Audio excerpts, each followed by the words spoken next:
आजची आठवणीतली गोष्ट समुद्र किनाऱ्यावरून. यावेळची ट्रिप मस्ट निडेड होती. या काळात स्वतःसोबत बिघडत चाललेलं नातं दुरुस्त करण्यासाठी आणि गेल्या अनेक वर्षांपासून करत असलेल्या कामावरचा पराकोटीचा कंटाळा दूर करण्यासाठी आलो होतो. नेहमीच्याच बीच रिसॉर्टमध्ये थांबलो. दुपारचं जेवण आटपून ऊन कमी होईपर्यंत बागेत बसलो. ऊन उतरल्याबरोबर समुद्र किनाऱ्यावर निघालो. शांत, निवांत, मानवविरहित किनारा. निवांत बसलो, गाणी म्हटलो. मावळतीचा सूर्य न्याहाळत न जाणे किती काळ स्तब्ध होतो. समुद्र किनारा मला नेहमी खुणावतो असं वाटतं.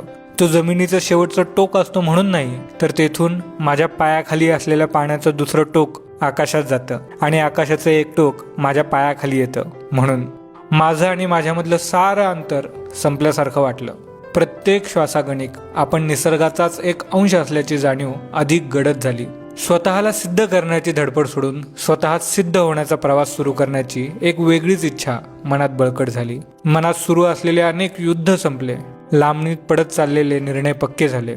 सागर नामाच्या या अर्थयात्रेची सुरुवात त्यातलाच एक निर्णय होता. लगोलग समुद्रात परत जाणाऱ्या लाटांवर सूर्याच्या साक्षीने एक संदेश पाठवला. संदेश होता महासागराला. त्याला लागून असलेल्या प्रत्येक सागराच्या माध्यमातून प्रत्येक किनाऱ्याला हा संदेश पोहोचवण्याचा. संदेश होता सज्ज होण्याचा. शब्द होता मी येण्याचा.